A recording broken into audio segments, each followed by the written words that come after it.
저는 아프리카 감비아에서 선교 사역을 했었어요. 그래서 이용남 목사 하면은 저 장석교회 은퇴하신 이용남 목사님이 많이 뜨고, 저를 동영상에서 많이 보려면은 이용남 선교사 이렇게 검색을 해야지 제가 많이 떠요. 저는 아프리카 감비아에 있으면서 제가 잊혀지지 않는 한 장면이 있어요. 한 여자 선교사님이 평생을 그 아프리카에서 사역을 하고 은퇴하고 떠나시는 거예요. 그래서 많은 선교사님들이 다 공항에 나갔습니다.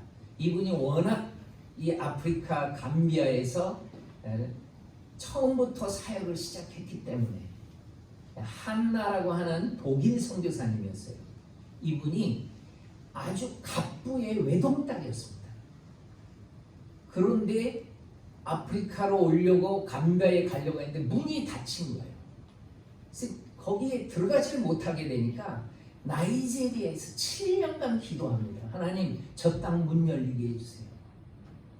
그래 결국 그 땅에 문이 열리면서 들어가서 자기 생애 80평생 여든이 넘으셔가지고 이제 공항을 떠나시는데, 그때 많은 아프리카 청년들이 울면서 그 선교사님을 이렇게 보내시는 그 장면이 제 기억이 아주 뚜렷하고, 제가 그걸 영상을 막 담았습니다.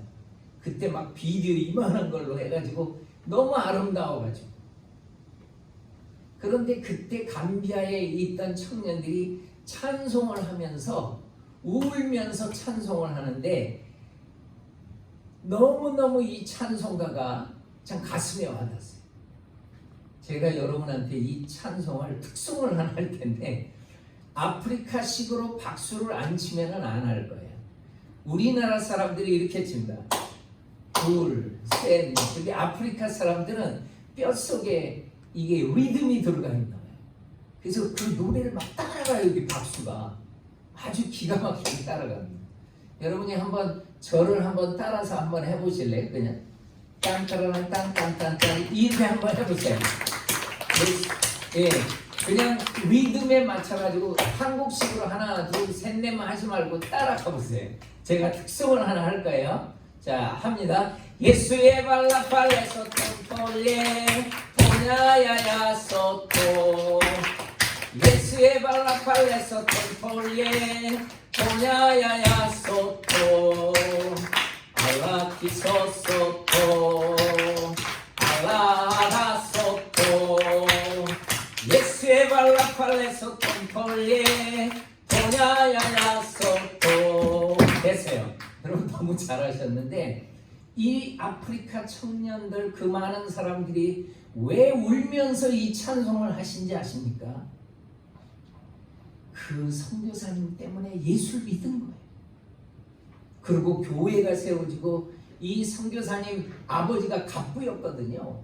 딸이 선교사로 간다니까 너는 내 딸 아니야 하고 버려버린 거예요. 그럼에도 불구하고 이분이 아버지를 한번 초대를 했었는데, 아버지가 그 땅에 와가지고 그 많은 청년들이 울면서 찬송하는 그 모습에 이분이 감동됐어요. 그래가지고 딸아, 여기에 너에게 필요한 게 뭐니? 그랬더니 이분이 병원을 하나 지어달라고 했어요. 그래서 그 아버지가 지은 병원이 지금도 있습니다. 그리고 이분은 한평생 사역을 다 하고 떠나는 거예요. 이것을 보고 우리는 아름다운 발걸음이라고 그러는 거예요. 그분이 그 땅에 와가지고 정말 많은 곳에 다니면서 복음을 전해가지고 예수를 믿게 된 거예요. 저는 오늘 이 성경 말씀에 아름다운 발걸음에 대해서 많은 여러분들이 이제 메시지는 듣습니다만은, 제가 뿌리를 찾았어요. 제가 있던 나라가 아프리카 감비아인데, 이 나라는 쿤타킨테 들어보셨나요? 쿤타킨테 어디서 많이 들어본 것 같죠? 그 알렉스 헤일리라고 하는 사람이 소설을 쓰게 써가지고 지금도 나와 있고 드라마도 나오고 영화도 나오고 아주 한국 분들이 좋아했던 그런 뿌리라는 그런 영화, 그런 드라마였어요. 소설도. 이분이 자기가 미국에 살고 있는데 흑인이란 말이에요. 근데 우리 흑인이 왜 미국에 와 있나? 그래서 이분이 뿌리를 찾아본 거예요.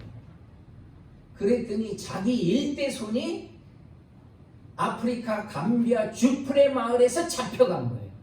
그래서 그 후대가 2대, 3대, 4대 해가지고 알렉스 헤일리가 이분이 7대였던 거예요. 그래서 그거를 역사적으로 해가지고 쭉 써놓은 거예요. 얼마나 이 감동이 되는지 모릅니다. 저는 뿌리의 나라에서 사역을 해서 그런지 우리나라의 뿌리는 어떻게 될까? 우리 한국 교회의 뿌리는 어떻게 될까? 그거를 한번 다 찾아서 중국도 가보고 일본도 가보고 영국도 가보고 하면서 전부 뿌리를 잡아봤어요. 이게 불과 얼마 전입니다. 우리나라는 외세의 문을 굳게 닫아놓고 있었어요. 그래서 선교사님들이 오고 싶어도 못 왔어요. 그런데 우리나라의 문이 굳게 닫혀있고 난 다음에 문이 열렸을 때가 1882년인데 이런 거 연도 기억하지 마시고 언더우드 우리 장로교 선교사님이 제일 먼저 아름다운 발걸음으로 이 땅에 인천 제물방에 와가지고 서울에 오신 이 언더우드 선교사님이 오셨던 연도만 여러분들이 지금 마음으로 한번 외워주세요. 1885년 한번 속으로 한번 겉으로도 괜찮아요. 1885년 한번 해봅시다. 시작. 1885년 요거 외웠죠? 요거 외워져야 돼요. 언더우드 선교사님이 오시기 전 3년 전 하면 몇 년이 됩니다? 1882년. 그때 우리나라가 문을 열어요. 그 전에는 문이 닫혀 있어요. 그런데 언더우드 선교사님보다도 20년 전에 그 아름다운 발걸음이 우리나라에 오는 발걸음이 있습니다. 그러면 그 선교사님이 20년, 정확히 20년 전이에요. 여러분 그 선교사님의 이름이 토마스 선교사님이에요. 그 선교사님이 오신 연도는 그럼 어떻게 계산하면 될까요? 언더우드 선교사님보다 20년 전이면 몇 년? 1865년에 온 거예요. 토마스 선교사님이 왔다가 서울 쪽으로 오려고 했는데 풍랑을 크게 만나가지고 이분이 중국 땅에 다시 갔다가 열심히 우리나라 말을 배워가지고 그 이듬해 그러니까 1866년도에 이분이 중국 옌타이라고 하는 곳에서 작은 목선을 타고 우리나라에 65년도에 왔었습니다만 66년도에는 미국 상선을 타고 제네럴 셔먼호를 타고 우리나라의 평양 대동강에 왔던 거예요. 그런데 이 선교사님이 평양 대동강에 왔을 때가 27살이었는데 우리나라의 선교의 꿈도 이루어보지도 못하고 27살에 평양 대동강에서 순교당했어요. 저는 이분이 목사 안수를 받았던 교회, 그리고 이분이 어렸을 때부터 자랐던 영국의 웨일즈의 한호복 교회를 가봤는데 꼭 우리 교회만 해요. 우리 교회보다 조금 이렇게 길이는 작아요. 정사각형으로 작은 시골 교회였어요. 그런데 이 토마스 목사님의 아버지가 목사님이었어요. 그 교회 담임 목사님으로 아주 오랫동안 그 교회를 섬겼던 담임 목사님이었어요.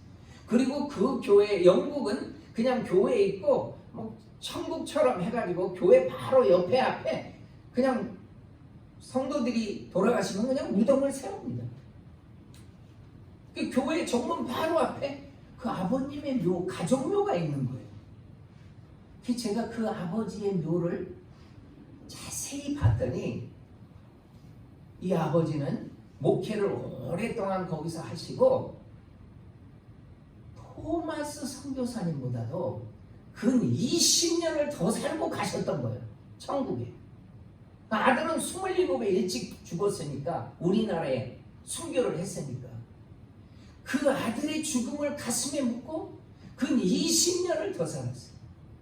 내가 또 한 분을 봤는데 어머니를 봤는데 어머니는 30년을 더 살다가 가신 거예요. 그러니까 우리나라에 와서 선교하신 이 선교사님을 위해서 그 성도들이 그 벽에다가 다 붙여 있어요. 우리 한국에 27에 선교했다. 토마스 선교사님 사진도 있고. 그러니까 그 당시에 한 300명 모였던 그 성도들이 간절히 우리 민족을 위해서 기도해 주려. 우리 목사님의 아들의 순교가 헛되지 않게 해주세요. 그 어머니는 내 아들의 순교의 피가 헛되지 않게 해주세요. 아버지도 마찬가지. 그 눈물의 기도가 어떻게 이어지는가 봤더니 그 뿌리가 중국 땅에 왔던 존 로스라는 선교사님이 그 이야기를 들어요. 토마스 선교사님 순교 이야기를 들어요. 하나님, 나 조선으로 갈게요. 그래서 만주에서 사역을 하면서 우리나라에 들어오려고 해서 못 들어오는 거예요. 세국 정책이니까 들어올 수가 없는 거예요. 그러니까 고려문의 장사로는 우리나라 사람을 만나가지고 그들에게 복음을 전하는 거예요. 그래서 우리나라에 제일 먼저 세례를 받는 분이 저 중국 땅에 장사로 갔던 사람들입니다. 그분들이 예수를 믿어요. 그리고 로스 선교사님이 생각을 해봐요. 가장 문이 열렸을 때, 이 나라에 선교사님이 들어가기 시작했을 때 가장 필요한 게 뭘까?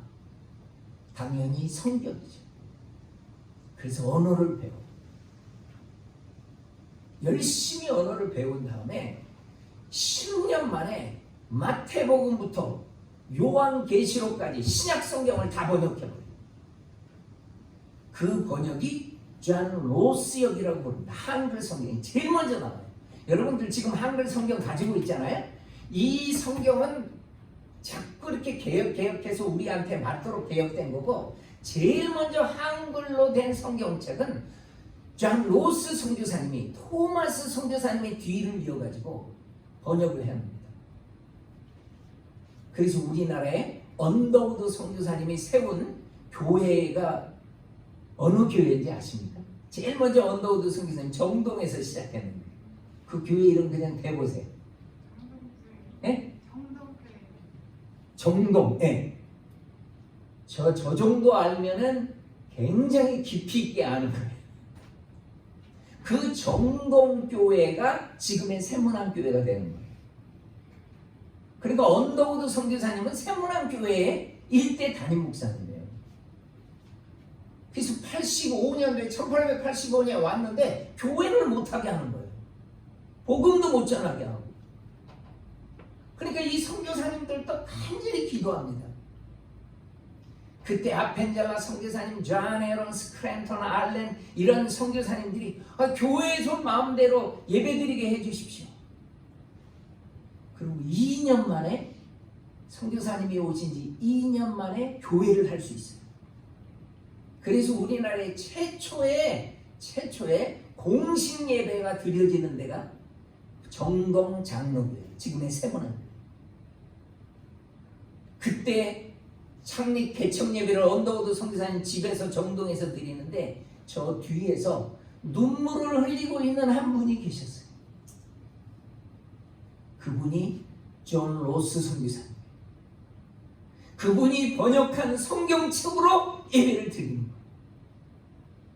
언더우드 선교사님 특별히 초대를 한 거예요. 그는 정말 감동을 받습니다. 하나님 드디어 한국의 교회가 시작돼요. 근데 여러분, 언더우드 선교사님이나 아펜젤라 선교사님이 정동에서 감리교, 장로교가 시작되지만은 그 전에 시작되는 것도 바로 로스 선교사님을 통해서 이어져요. 여러분, 로스 선교사님이 제일 먼저는 뭐부터 성경이 나오냐면은 누가복음, 이렇게 쪽복음처럼 나와요.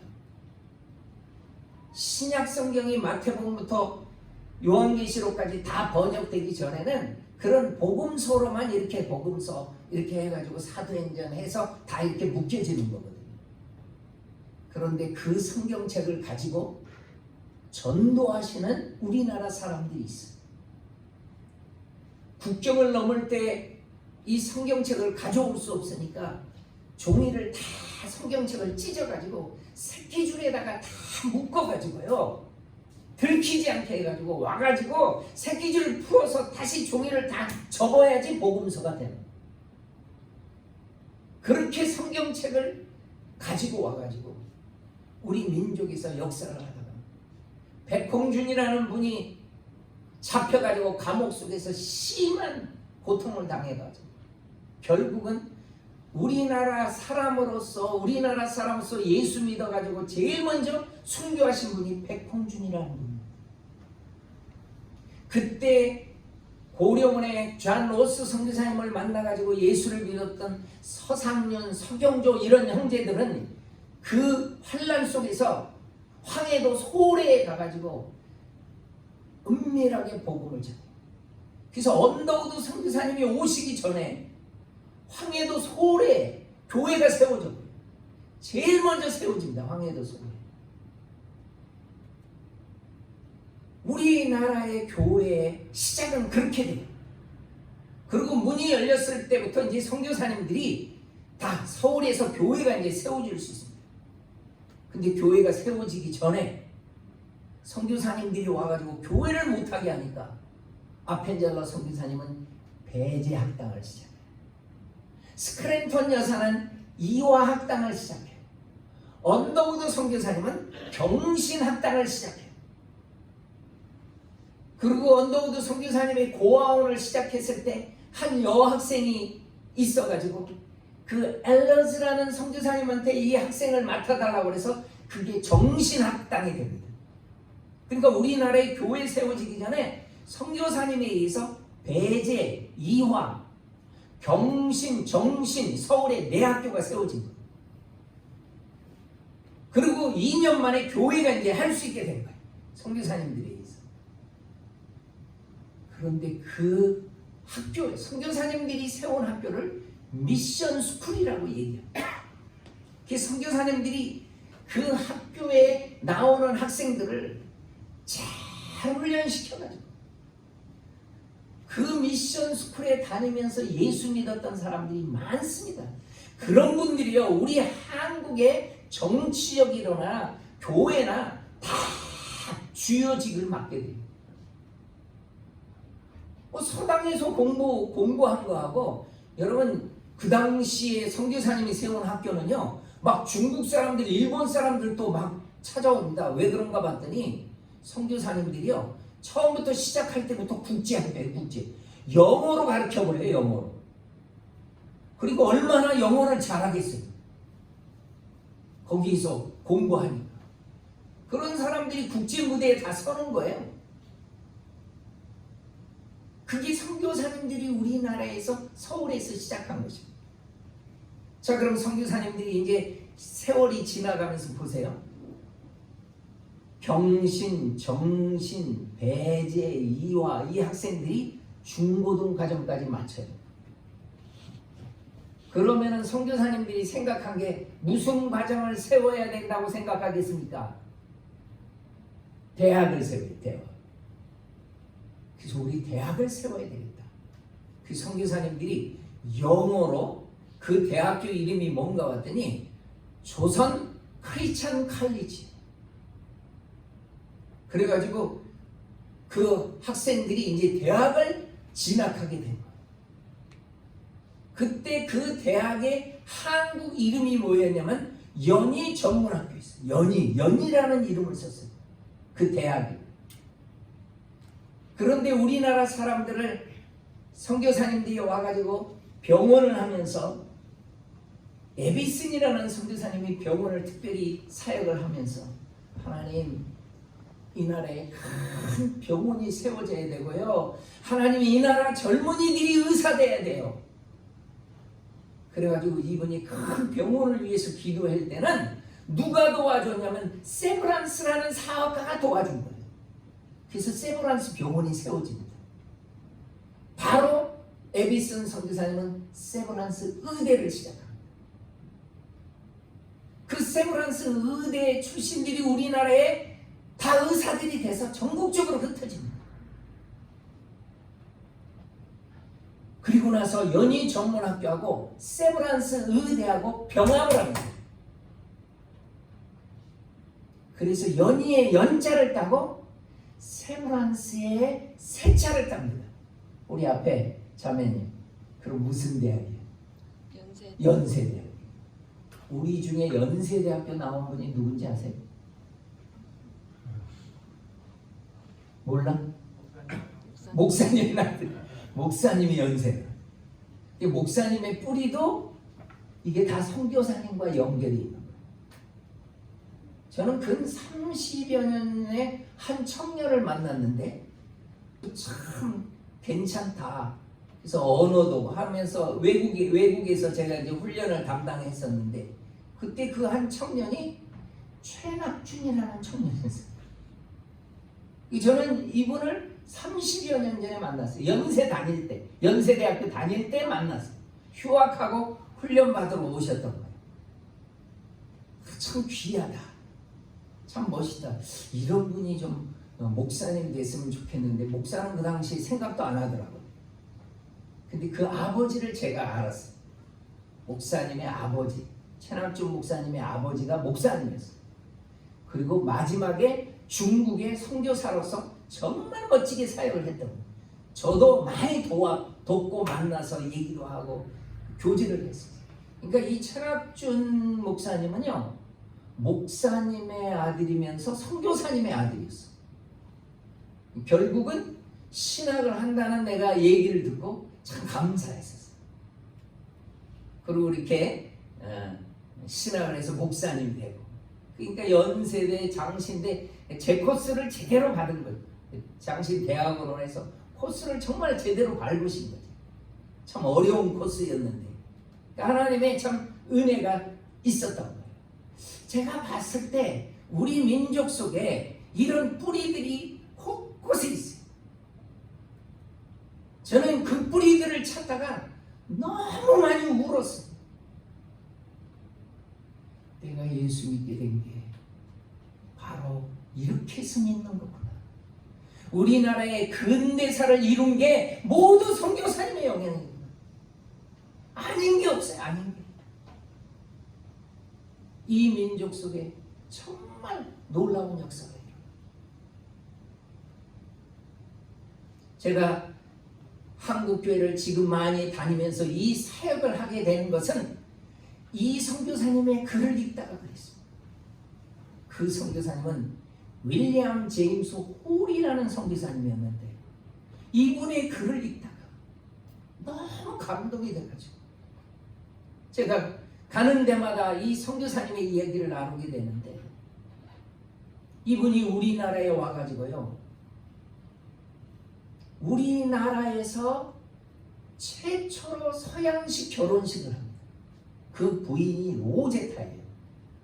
여러분, 로제타도 의사였고 윌리엄 제임스 홀도 의사였습니다. 우리나라에 선교사로 온 거예요. 그 로제타는 처음에 우리나라에 왔을 때 남자들은 남자 의사가 치료할 수 있는데 그럼 여자분들은 누가 치료해요? 남녀 칠세 부동석이라서 받아가지도 않아요. 그때 여자들을 위한 병원이 생겨요. 그래서 정동에서 시작했다가 그 병원이 어디로 왔었냐면은 동대문에 왔었어요. 여러분, 이화여대 부속병원이 바로 그렇게 연결됩니다. 그러니까 로제타는 이화여대 부속병원도 하고 연결되고 보구여관이라고 했던 정동의 그 여자들을 위한 병원도 연결되고, 그리고 평양을 개척하러 갔는데 그때 우리나라에서 결혼해가지고 이제 갓 돌 막 지난 그 아들을 평양에 데리고 가서 청일전쟁이 일어나는 바람에 급히 서울 쪽으로 호송합니다.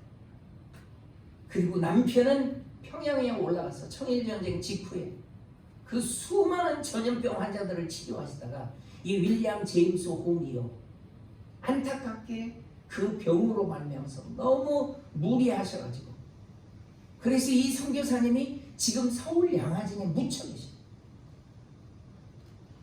그런데 윌리엄 제임스 홀 선교사님이 묻혔을 때 로제타 선교사님은 아이를 임신하고 있었어요. 아들이 하나 있었고 아이를 임신하고 있었어요. 나는 그 어머니가 보낸 편지를 책에서 봤어요. 사랑하는 딸 로제타야, 지금 우리 교회는 네 남편을 잃었다는 소식에 우리가 정말 슬픔에 기도하고 있다. 그런데 우리 교회 성도들이 너는 임신하고 있는 그 아이 때문에 미국에 들어와서 아이를 낳는 게 좋을 것 같다고 다 생각한다. 그래서 이 로제타 선교사님이 미국에 건너가서 딸을 낳습니다. 그리고 딸과 아들이 어느 정도 성장했을 때 한국에서 결혼했기 때문에 시댁을 한 번도 가본 적이 없어요. 윌리엄 제임스 홀 고향은 캐나다예요. 글렌비엘이라는 작은 교회에서, 시골교회 역시. 딸이 어느 정도 성장했을 때 아들하고 그 교회를 방문합니다. 그리고 환영식을 해주는데 저는 환영식에 나온 글을 보다가 얼마나 많이 울었는지 몰라요. 그 성도들이 뭐라고 얘기를 했었냐면요, 우리는 코리아가 어디에 있는지도 몰랐어요. 그런데 우리 교회에서 어렸을 때부터 자라난 윌리엄 제임스 홀이 선교사로 코리아에 가는 바람에 알게 됐습니다. 그리고 그 윌리엄 제임스 홀이 보내온 편지들을 읽고 우리는 같이 기도하고 헌금하고, 그런데 그 윌리엄 제임스 홀이 죽었다는 얘기에 우리가 얼마나 가슴이 아팠는지 모릅니다. 그러면서 이 교회에서 환영식에 무슨 글이 나오냐면은, 비록 우리 모교회 선교사님은 하늘나라로 갔지만 우리는 당신과 당신의 아들과 당신의 딸을 끝까지 책임질게요.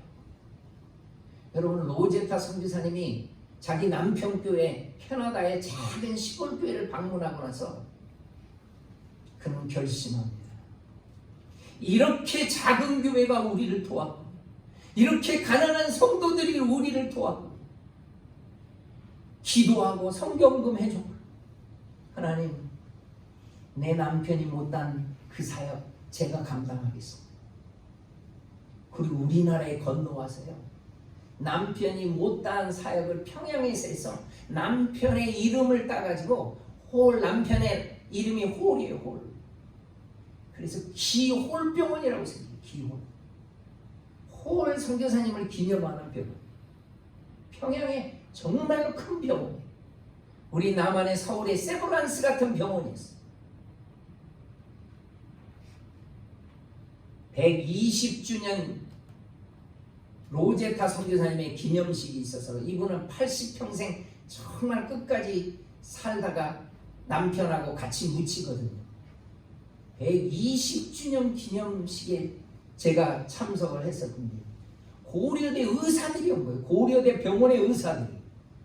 아니, 그리고 어떻게 이 로제타 선교사님하고 고대하고는 연결됩니까? 그랬더니 이분이 세웠던 여성병원이 있었는데요, 그 병원을 고려대 의대가 인수인 게 있더라고요. 그 로제타하고 또 연결이 있어요. 인천의 기독병원도 연결이 있고, 이분하고 연결된 게 너무너무 많아요. 그 아들은요, 우리나라에서 태어나가지고 우리나라에서 자라가지고 일찍 아버지의 얼굴도 잘 모릅니다만 자기 생애를 선교사로 끝까지 드려요. 이 아들이 우리나라에서 너무너무 안타까웠던 것은, 아니 5명 중에 한 사람이 폐결핵으로 죽는 거예요. 폐결핵으로. 그러니까 이분이 결핵협회를 세우고 크리스마스 씨를 만들어가지고 치료비를 해가지고 우리나라의 그 결핵을 퇴치하고 요양소를 세우고, 이 가정이 한 일이 엄청나게 많았던 거예요. 그리고 그 아들 선교사님, 그 부인 선교사님도 1대 2대가요 전부 아버지하고 같이 묻힙니다. 결핵협회에서는 우리 결핵협회를 세우신 이 선교사님만큼은 우리가 비를 따로 해주겠다 해가지고 결핵협회가 아주 비를 아름답게 만들어가지고 세우죠. 그러니까 우리나라에 오셨던 선교사님들 그 제가 뒤를 살펴보다가 깜짝 놀랐던 것은 정말 가난한 성도들이 후원해. 우리나라. 그 당시에 여러분 미국이라고 해도요, 세계는요 1929년 이후로 대공황입니다. 아니 거지처럼 살아요. 그런데도 끝까지 포기하지 않고 우리 민족을 끝까지 후원해. 너무너무 아름다운 스토리들이 많은 거예요. 아름다운 발걸음 속에서는 아름다운 열매가 맺혀지는 거예요. 엄청난 열매가 맺혀져요. 그 뿌리의 한 줄기에 우리가 지금 있는 거예요. 그러니까 이거를 알면 알수록 너무 감사. 제가 느낀 게 있어요. 교회의 사명이 뭘까? 교회가 과연 어떤 사명을 갖고 살아야 될까? 우리 민족은 분명히 빚진 민족입니다. 사업가는 사업가대로 후원을 하고 가난한 분은 가난한 대로 후원을 해요. 너무 힘들지만 후원을 해요. 금식하면서요. 금식. 어떤 성도는 끼니를 못 이루는데 하나님 나 아침 금식하면서 그 금식한 아침 금식비를 성교비로 드릴게요. 그러고 드리고 난 그것을 보다가 야 우리 민족이 이렇게 해서 하나님 앞에 생명을 얻게 된 거예요. 하나님의 귀한 뜻이 이제 교회는 생명 살리는 건데 우리 영평교회를 통해서도 이 생명 살리는 역사가 새롭게 나타날 수 있기를 바랍니다. 기도하겠습니다. 하나님 참 감사합니다. 아름다운 발걸음들을 이 땅에 보내주시고 수많은 사람들이 뒤에서 기도하고 헌금하고 그래서 우리 민족을 이렇게 예수 믿는 민족으로 정말 곳곳에 전국 곳곳에 교회를 세워질 수 있는 이 은혜를 허락하심을 참 감사합니다. 이렇게 받은 은혜 갚으면서 살아갈 수 있도록 우리를 축복하여 주세요. 예수님의 이름으로 기도합니다.